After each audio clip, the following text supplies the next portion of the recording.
Strike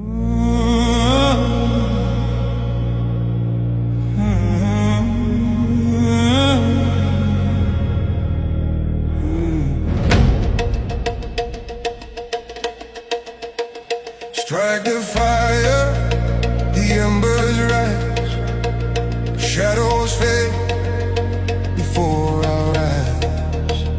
Every scar, a memory made, every step, a path we've laid.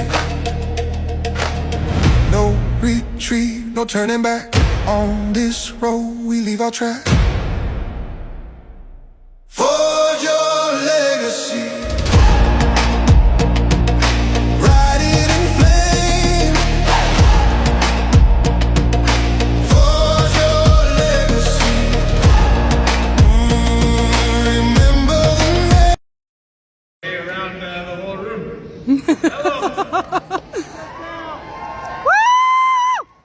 I just want to say that as somebody who loves unions, it's great to be here amongst a whole bunch of people who love unions.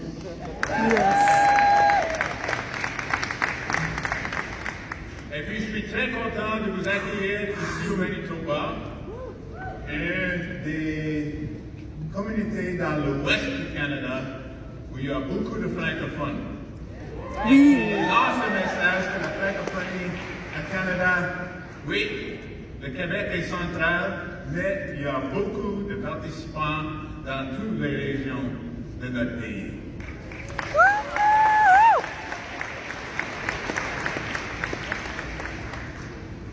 I also just wanted to react to a bit of what was being discussed on the floor earlier. And I do this with humility, recognizing that there is some diversity of opinion in the room.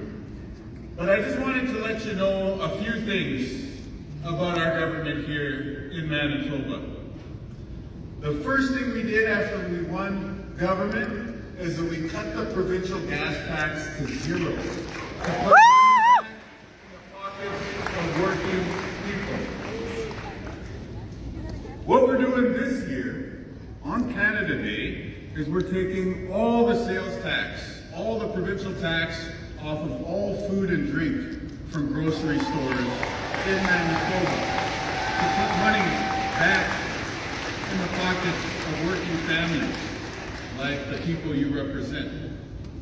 And today, we have intervened at the Supreme Court in the matter of You Are Pride against the government of Saskatchewan, standing up to say that trans people should mix together is because I want to call out people on the right wing who target vulnerable minorities.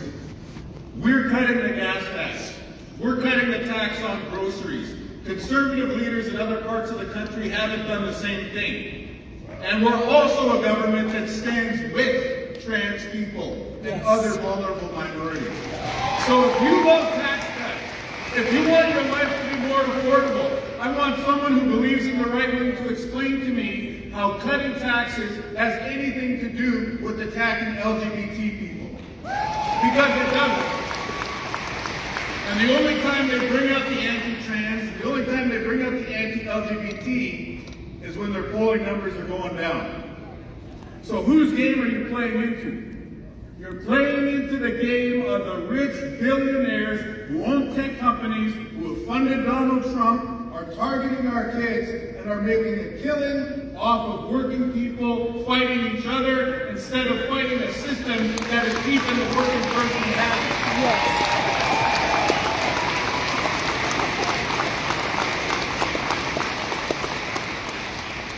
And I would say that's my message for the right wing. You know, we'll still be friends. But my message to the left wing is, why do you oppose steps to make life more affordable for the average person out there? This party that I'm a part of, the MJP, was founded in Western Canada to give voice to farmers and to union members. And as far as I understand, helping people keep more of their hard-earned money should be part of our program.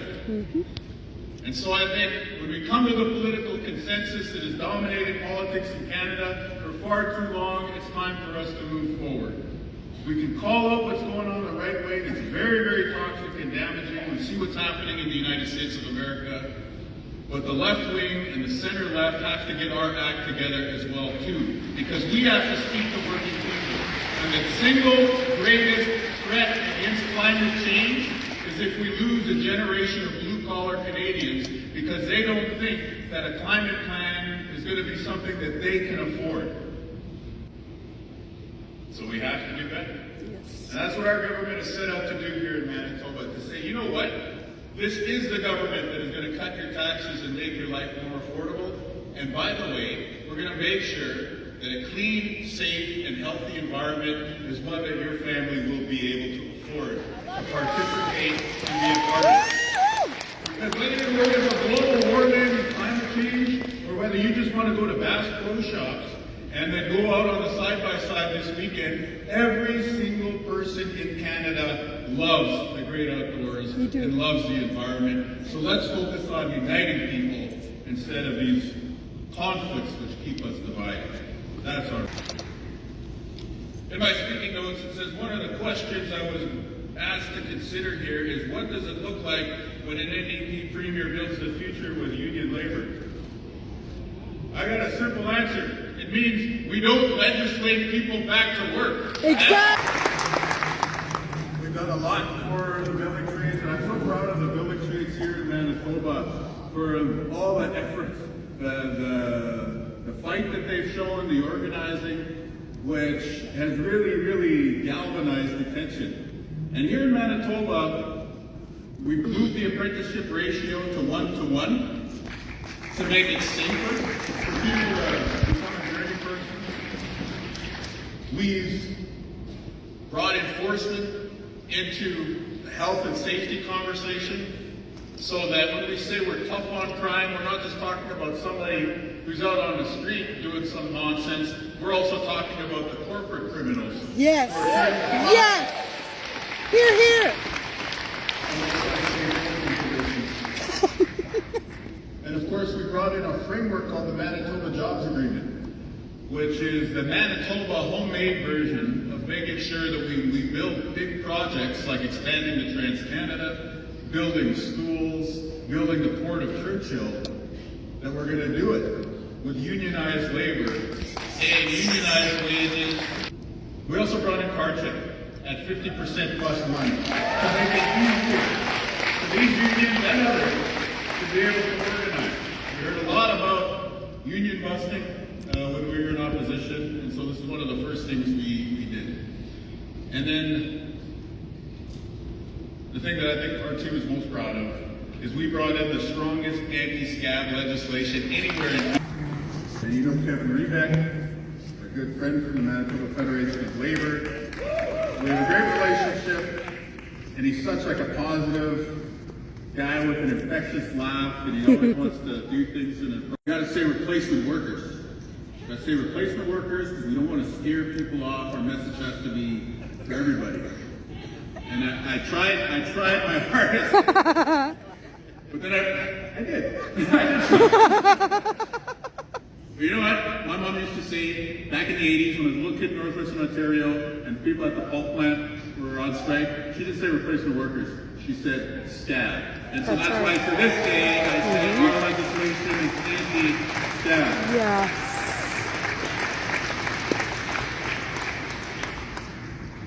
And it's great.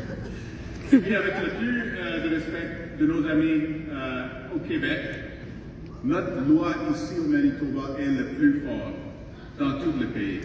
And with all our respect to the efforts to get anti-scab at the federal level and in British Columbia, our law is the gold standard. And so it's a friendly challenge to other jurisdictions to try and meet the enhanced bar that we're happy to be pushed towards, nudged perhaps by our friends in the House of Labor. Because it's simple, right? If you exercise your constitutional right to strike, nobody should be able to steal your job. Mm-hmm. And that's what we're saying. Yes. Like I said, if you look at what's happening south of the border, you talk about the unionized workers in Canada, what is the biggest threat to us right now? It's Donald Trump. Yeah. right? These tariffs that Donald Trump has put into place, the complete disregard for the average working person, it's really, really damaging. The cost of living, the price of gas, because he had something to prove. We're dealing with the impacts of the war in Iran. It's hugely challenging. But as much as I could, make fun of the guy all day.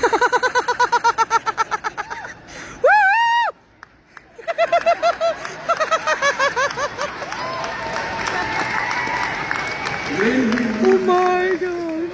If you're not allowed to run again or whatever it is, the thing that working people on this side of the border across North America need to keep in mind is that even when Trump leaves, Trumpism will remain. Yes, I know. And it is being bankrolled by a group of the wealthiest people who've ever existed on planet Earth. And they care only about enhancing their own wealth. And one of the really nasty ways that these folks like, Elon Musk and Mark Zuckerberg and Sam Altman and Dario Amodei and others have, so I'm distracted, I see a Montreal Canadian? Oh. I gotta say, we love the Winnipeg Jets, we love the Winnipeg Jets, we will always love the Winnipeg Jets. But God, I hope a Canadian team wins the Stanley.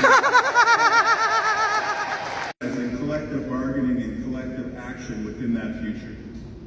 To me, this is one of the fundamental questions for unions and for government to start to focus on. And why I say that brings us back to where we started is because you have this group of rich people who, with the turn of a dial, metaphorically speaking, influence what you see and what your neighbor sees. And instead of having a conversation about getting decent pay and raises for workers, they get people to argue about trans rights. Shame. Instead of having a conversation about taxing the wealthy in our society so that you can give tax cuts to the blue-collar person, they want you to have a conversation about racism. Shame. And immigration. And instead of having workers come together and demand better from the lobbyist class that wraps itself around whatever government of the day there is in Ottawa, they want communities to fight rural versus urban. And that's how it plays out in Western Canada. And so what we're saying is, let's take a step back. Because whether you live in the country or you live in a city, I know you want us to protect our kids. And whether you're on this side or that side of the cultural divide, I know that you want working people to take a step forward. And whether you are somebody who is going to wear the rainbow flag, or you're somebody who maybe doesn't understand what is going on when people talk about gender identity, I believe that you want justice and fairness and equality for every single Canadian in this beautiful country. So let's focus on bringing people together. Let's focus on unity. Let's focus on organizing as well. And we have a very, very strong example here in Manitoba that I want to share with you folks before I wrap up. In the last, that's what went on in the last election campaign. But the thing that I am most proud of, and the reason why I tell you that story here today, isn't to dwell on the negativity. It's to tell you that the people of Manitoba saw that message of negativity and division. And you know what they said on election day 2023? They rejected that. Yes. They said that is not who we are as Manitobans. That is not who we are as Canadians. And even if I don't understand